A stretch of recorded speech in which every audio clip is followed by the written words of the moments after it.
안녕하세요. 제주식빵 운영자입니다. 구독과 좋아요 부탁드리고요.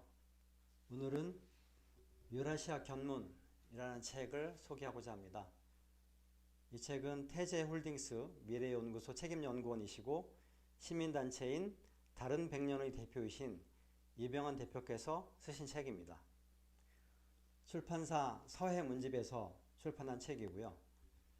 이 책은 이병헌 대표님께서 유라시아 국가들을 직접 방문하면서 견문로그 형태로 3부작으로 쓰신 책입니다. 책이 제법 두꺼워서 한 번에 세 권을 연달아 읽기가 조금 부담스러운 면이 있어서 시간을 좀 두고 나머지 두 권의 책에도 도전해 볼 생각인데요. 오늘은 그 첫 번째 책에 대해서 설명드리고자 합니다. 유럽과 중동 그리고 아시아는 사실 하나의 대륙입니다. 그리고 육지로 연결되어 있어 동양과 서양을 연결하는 실크로드라는 교역로가 오랜 과거부터 존재해 왔습니다. 이슬람이 중동을 지배하게 되면서 육상으로 연결되었던 동양과 서양을 연결하는 실크로드는 단절되었고 오랜 세월이 지나고 이를 대체하는 새로운 해상 교역로가 만들어져 운영되었습니다. 그 시기에 중국은 어려운 시기를 겪었고 근 200년 동안 세계에서 잊혀진 존재가 되었습니다. 그리고 이제 세상이 변하여 중국이 다시 이 세계의 구심점 역할을 하기 위해 굴기하고 있습니다. 중국을 동남아시아, 중동, 유럽까지 육상과 해상으로 연결시키기 위한 1대1로 정책이 추진되고 있는 것입니다. 미국이 지배하는 세계은행에 대항하여 중국이 주도하는 아시아 인프라 투자은행도 운영되고 있고 미국의 안보동맹에 대항하여 유라시아의 35억 인구를 아우르는 상하이 협력기구도 운영하고 있습니다.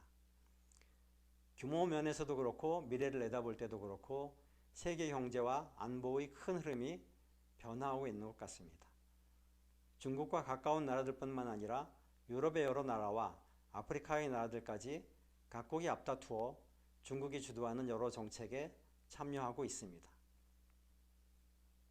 사실 우리나라도 조선시대까지 중국의 조공국으로 중국과 친하게 지내온 그런 나라입니다. 그러던 것이 20세기 초 열강들의 식민지 쟁탈전이 벌어지고 있는 와중에 미국과 일본의 카스라 테프트 밀약으로 일본의 식민지로 전락하게 되었고 일본이 미국과의 전쟁에서 패망한 이후로는 분단 국가가 되고 말았습니다. 우리는 미국이 2차 세계대전의 승자라고 알고 있지만 사실 2차 세계대전을 승리로 이끈 주역은 소련이었다고 합니다.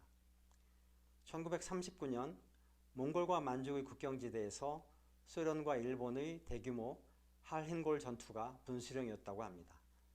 소련과 일본의 대규모 전투에서 소련이 대승을 거두었고 이후 일본은 대륙 진출의 꿈을 접을 수밖에 없었고 동남아로 전선을 변경하여 전쟁을 수행했다고 합니다. 그 이후에 준주만 공습도 감행하였고 그로 인하여 미국의 참전도 이루어지는 계기가 되었습니다. 일본이 전쟁에서 가장 큰 영향을 중국에 미친 것은 중화인민공화국을 탄생시킨 것이라고 합니다. 일본의 침략을 저지하기 위해 중국의 국민당과 공산당은 국공합작으로 손을 맞잡았습니다. 그러나 일본과 싸우면서 도시를 주요 거점으로 하고 있었던 국민당은 큰 피해를 입었고 반대로 농촌을 거점으로 하고 있었던 공산당은 상대적으로 적은 피해를 입으면서 세력을 키울 수 있었다고 합니다. 이 전쟁의 결과로 결국 국민당을 몰아내고 대륙의 주인이 된 것은 공산당이었습니다. 일본이 국민당을 괴멸시켜 세력이 약화된 틈에 공산당이 결정적인 기회를 잡고 주인이 된 것이라고 합니다. 한편 일본과의 전투에서 승리한 소련은 할힌골 전투를 승리로 이끌었던 주코프 장군이 여세를 몰아 독일과의 전투에서도 연전연승하였고 베를린까지 점령하였다고 합니다. 연합군의 노르망디 상륙작전은 이미 소련에 의해서 심각한 타격을 입은 독일을 접수하기 위한 것이었지 승리의 기점이 된 그런 작전은 아니었다고 합니다. 바로 이러한 소련의 기여가 있었기에 세계대전 이후 한국은 소련과 미국에 의해 분할 점령되었고 한반도에는 한국 전쟁이 일어나는 도화선이 되고 말았습니다. 한국 전쟁 시 부산까지 밀렸던 연합군은 인천 상륙작전으로 전세를 뒤집었고 두만강까지 진격할 수 있었습니다. 그러나 중화인민공화국의 참전으로 다시 밀리게 되었고 38선까지 밀리다가 휴전선을 설정하면서 전쟁은 얻은 것 없이 커다란 상처만 남긴 채 끝이 나고 말았습니다. 전쟁이 이렇게 끝난 것은 원자폭탄을 투하하자는 메가더의 요청으로 세계대전으로의 확전을 원치 않았던 트루먼 대통령의 결정이 작용했다고 합니다. 지금 우리는 미국에 우리의 안보를 의지하고 있습니다. 그리고 경제도 많은 부분 미국과 협력하고 있습니다. 그러나 중국이 미국을 위협하는 새로운 세계의 강자로 떠오르고 있습니다.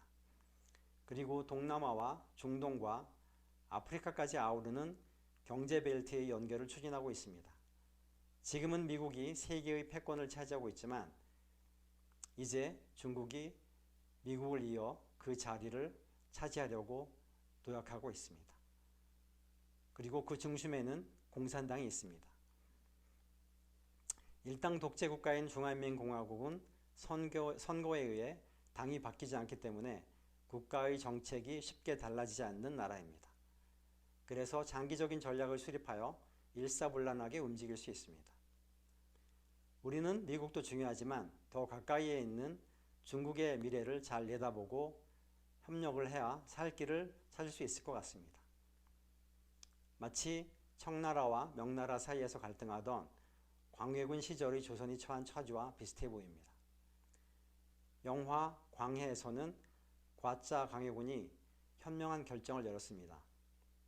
청나라와 명나라 사이에서 중립을 지키려는 자신에게 반대하는 신하들에게 호통을 치면서 명나라에 대한 사대의 명분보다는 내 나라, 내 백성의 안위가 천갑절, 만갑절 더 중요하다고 말하면서 말입니다.